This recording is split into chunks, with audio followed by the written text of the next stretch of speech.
Hello my champions, welcome to my channel.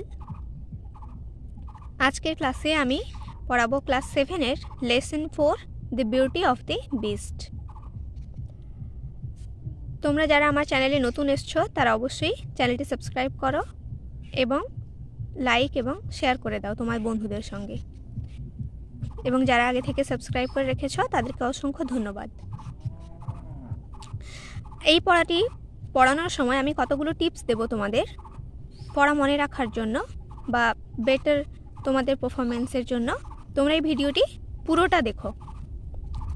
চলো শুরু করি আজকের ক্লাস। দেখো, দি beauty and the beast. Beauty কথার অর্থ হচ্ছে সৌন্দর্য, মানে সুন্দর, এবং বিস্ট হচ্ছে পশু।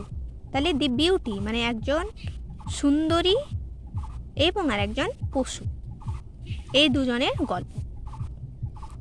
The Beauty and the Beast is a traditional fairy tale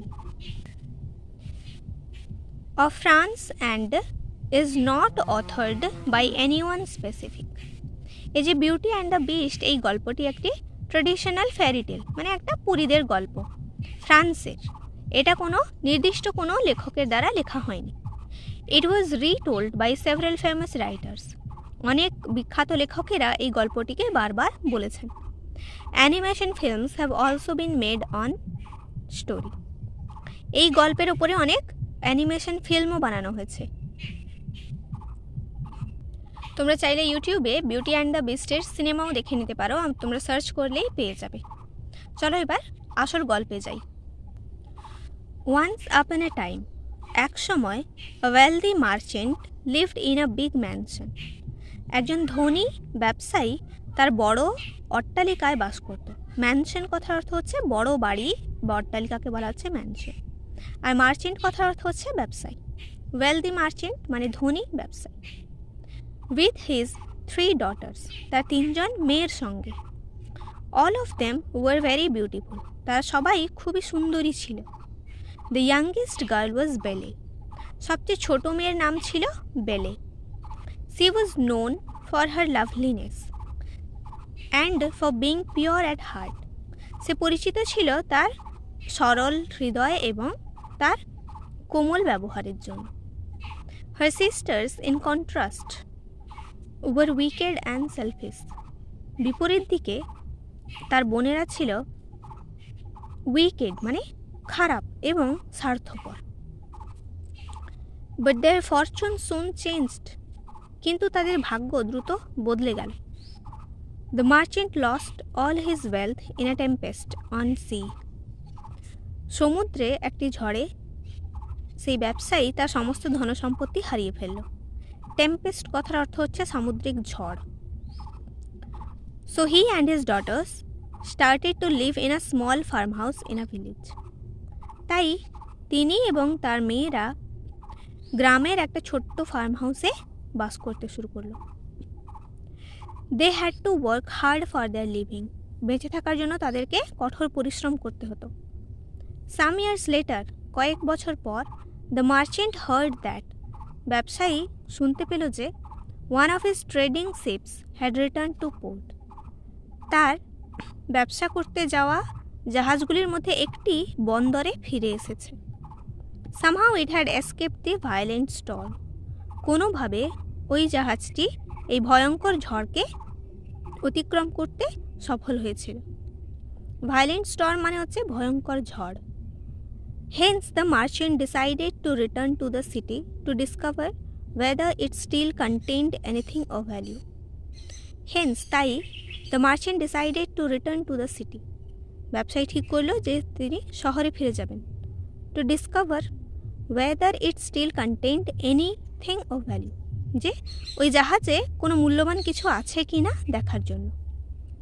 before living, যাওয়ার আগে, হি আস্কড হিজ ডটার্স, তিনি তার মেয়েদেরকে জিজ্ঞাসা করলেন, do you want me to bring any gift upon my return? তোমরা কি চাও আমি ফিরে আসার সময় তোমাদের জন্য কোনো উপহার নিয়ে আসি? Both his এল্ডার daughters asked for jewels and fine dresses. তার 2 বড় মেয়ে বলল সুন্দর পোশাক আশাক এবং গয়নাগাঁটি নিয়ে আসার জন্য। বাট বেলে সেড, কিন্তু বেলে বলল, father, promise me you will bring me a rare rose that does not grow in the part of the country.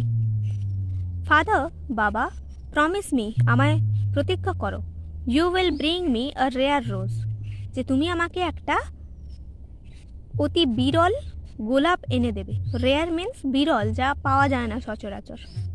That does not grow in this part of the country, যে দেশের এই ভাগে যেটা হয় না। অর্থাৎ বেলে একটা গোলাপ ফুল চাইছে যেটা দেশের এই প্রান্তে পাওয়া যায় না। Having agreed to her request, তার এই অনুরোধে রাজি হয়ে the merchant set of for the city, ব্যবসায়ী চলে গেল শহরের উদ্দেশ্যে। When he reached the city, যখন তিনি শহরে পৌঁছলেন, he found, তিনি দেখলেন, to his dismay, হতাশ হয়ে, that his ship's cargo had been seized, যে তার জাহাজের সমস্ত জিনিসপত্র দখল করে নেওয়া হয়েছে। সিজ মানে দখল করে নেওয়া বা আক্রমণ করে নেওয়া হয়েছে। টু পে হিজ ডেটস, যে তার যত ঋণ ছিল তা শোধ করার জন্য। ডেটস মানে হচ্ছে ঋণ। ঋণ অর্থাৎ টাকা ধার নেওয়াকে বলা হয় ঋণ করা। So he was left with no money to buy any present for his daughters, তাই তার কাছে কোনো টাকা পয়সাও ছিল না যে সে তার মেয়েদের জন্য কোনো উপহার কিনতে পারবে। এখানে প্রেজেন্ট কথার অর্থ হচ্ছে উপহার। while returning, ফিরে আসার সময় he lost his way in a forest, সে জঙ্গলে পথ হারিয়ে ফেলল। seeking shelter, আশ্রয় খুঁজতে খুঁজতে he came across a dazzling palace and entered it, সে একটি ঝকঝকে রাজপ্রাসাদের কাছাকাছি এলো এবং তার মধ্যে প্রবেশ করল। ড্যাজলিং প্যালেস মানে খুব ঝকঝকে একটি প্রাসাদ। ইনসাইড, ভেতরে, he found tables laden with food and drink, সে একটি টেবিল দেখতে পেল যাতে খাবার এবং পানীয় ভরাট করা ছিল। লেডেন মানে অনেকটা পরিমাণে রাখা ছিল। which had apparently been left for him by the palace's unseen owner, যেটা দেখে মনে হয়েছিল যে ওই প্যালেসের যে মালিক তিনি হয়তো এত কিছু রেখে দিয়ে গেছেন। আনসিন ওনার মানে যাকে দেখা যাচ্ছে না, ওনার মানে মালিক, আর আনসিন মানে যাকে দেখা যাচ্ছে না, যে ওই রাজপ্রাসাদের মালিক যেন যাকে দেখা যাচ্ছে না তিনি সব খাবার পানীয় সব কিছু রেখে দিয়ে গেছেন। দি মার্চেন্ট অ্যাকসেপ্টেড দিস গিফট, সেই ব্যবসায়ী এই উপহার গ্রহণ করলেন, অর্থাৎ ওই যে খাবার এবং পানীয় রাখা ছিল তিনি সেগুলো সব গ্রহণ করলেন। Ate to his heart's content, তিনি মন ভরে খেলেন। And spent the night at the palace, তারপর ওই প্রাসাদে রাত কাটালেন। দ্য নেক্সট মর্নিং, পরের দিন সকালে, as the merchant was about to leave, যখন ওই ব্যবসায়ী সেখান থেকে বেরিয়ে যাবে, হি স আ রোজ গার্ডেন, সে সেখানে একটি গোলাপের বাগান দেখতে পেল। অ্যান্ড রিকল্ড দ্যাট, এবং তার মনে পড়ে গেল যে বেলে হ্যাড ডিজায়ার্ড আ রোজ, যে বেলে একটি গোলাপ চেয়েছিল। আপন পিকিং দি লাভলিয়েস্ট রোজ, সবচেয়ে সুন্দর গোলাপটি তুলে নেওয়ার পর, the merchant suddenly came face to face with a hideous beast, সেই ব্যবসায়ীর সামনে একটি ভয়ঙ্কর পশু উপস্থিত হলো। হি টোল্ড দ্য মার্চেন্ট, সে ওই ব্যবসায়ীকে বলল, last night you were hungry and shelterless, গত রাত্রে তুমি ক্ষুধার্ত ছিলে এবং তোমার কাছে কোনো আশ্রয় ছিল না। I gave you food, shelter and comfort, আমি তোমাকে খাবার, আশ্রয় এবং আরাম দিয়েছি। And now you are taking away my most precious possession after accepting my hospitality, এখন তুমি আমার আতিথেয়তা গ্রহণ করার পর আমার সবচেয়ে মূল্যবান জিনিসকে নিয়ে যাচ্ছ। মোস্ট প্রেসিয়াস পজিশন মিন্স সবচেয়ে মূল্যবান সম্পদ। অ্যাকসেপ্ট মানে গ্রহণ করা, হসপিটালিটি মানে হচ্ছে আতিথেয়তা। অর্থাৎ বিস্ট রেগে গেছে, রেগে গিয়ে বলছে যে গত রাত্রে তুমি আশ্রয়হীন ছিলে, তোমার কাছে খাওয়ার ছিল না, আমি তোমাকে সব দিয়েছি, আর আজকে তুমি আমার আতিথেয়তা গ্রহণ করার পর আমার সবচেয়ে মূল্যবান সম্পদটাকে নিয়ে চলে যাচ্ছ। You must die for your conduct, তোমার এই আচরণের জন্য তোমাকে মরতে হবে। The merchant beg to be set free. তখন ব্যবসায়ী প্রার্থনা করল তাকে ছেড়ে দেওয়ার জন্য। হি আর্গিউড দ্যাট, সে এই যুক্তি দিল যে he had only picked the rose as a gift for his young daughter Belle, যে সে এই গোলাপটি তুলেছে কারণ সে তার ছোট মেয়ে বেলেকে উপহার দিতে চায় বলে। At last the beast agreed, সবশেষে পশুটা রাজি হয়ে গেল। Fine, you can take the rose for Belle, তুমি বেলের জন্য এই রোজটা অর্থাৎ গোলাপটা নিয়ে যেতে পারো। But you will have to return to the castle, কিন্তু তোমাকে এই দুর্গে আবার ফিরে আসতে হবে। ক্যাসেল কথার অর্থ হচ্ছে দুর্গ। Or else your daughter shall come to stay with me in this castle, অথবা তোমার মেয়েকে আমার দুর্গে ফিরে আসতে হবে আমার সঙ্গে থাকার জন্য। অর্থাৎ বিস্ট এখানে দেখতে পাচ্ছ যে মার্চেন্টকে দুটো শর্ত দিল যে এই গোলাপটা তুমি নিয়ে যাও তোমার মেয়ের জন্য গিফট হিসেবে, কিন্তু এর পরিবর্তে হয় তোমাকে বা তোমার ছোট মেয়েকে এখানে ফিরে আসতে হবে আমার সঙ্গে থাকার জন্য। এই হচ্ছে বিস্টের শর্ত গোলাপের বদলে।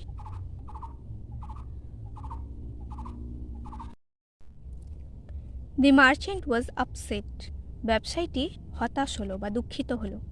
বাট অ্যাকসেপ্টেড দিস কন্ডিশন, কিন্তু এই শর্তটা মেনে নিল। The beast sent him on his way, পশুটা তাকে তার রাস্তায় পাঠিয়ে দিল, অর্থাৎ তার বাড়ির পথে পাঠিয়ে দিল। With jewels and fine clothes for his daughters, তার মেয়েদের জন্য গয়না এবং জামা কাপড় সহকারে। অ্যান্ড স্ট্রেসড দ্যাট, এবং জোর দিয়ে বলল যে Belle must come to the castle of her own accord, যে বেলেকে এই দুর্গে তার নিজের ইচ্ছেতে আসতে হবে। অ্যাকর্ড অর্থাৎ মত, নিজের মতে। The merchant upon arriving home, ব্যবসায়ীটি বাড়ি ফিরে আসার পর try to hide the secret from Belle, বেলের কাছ থেকে এই গোপন কথাটি লুকানোর চেষ্টা করল। But she pried it from him, কিন্তু সে কোনোভাবে এই কথাটি তার কাছ থেকে জেনে গেল। And willingly went to the beast's castle, এবং নিজের ইচ্ছেতেই সে ওই পশুটির দুর্গে গেল। The beast received her graciously, পশুটি তাকে সাদরে অভ্যর্থনা জানালো। রিসিভড হার গ্রেসিয়াসলি মানে সাদরে অভ্যর্থনা জানানো। রিসিভ মানে গ্রহণ করা, গ্রেসিয়াসলি মানে সাদরে, জাঁকজমকপূর্ণভাবে। অ্যান্ড টোল্ড হার, এবং তাকে বলল, you are the mistress of the castle, তুমি হলে এই দুর্গের মিস্ট্রেস। মিস্ট্রেস অর্থাৎ মালিক। And I am your servant, আর আমি হলাম তোমার দাস। বন্ধুরা এখানে দেখো ওয়ার্ড নেস্টে কতগুলো শব্দ দেওয়া আছে। আমি এই শব্দগুলো বাংলা মানে আলোচনা করে দিয়েছি পড়ানোর সময়। তোমাদের জন্য একটা টাস্ক রইল, তোমরা এখানে যে কটি শব্দ আছে তার বাংলা মানে অবশ্যই কমেন্ট করে জানাবে। এটাই হচ্ছে তোমাদের টাস্ক। আর পড়ার সময় কি করবে, আগে আমি যে পড়িয়ে দিলাম ওটা ভালো করে শুনবে, তারপর নিজেরা পড়বে এবং বাংলা মানেগুলো জেনে পড়বে।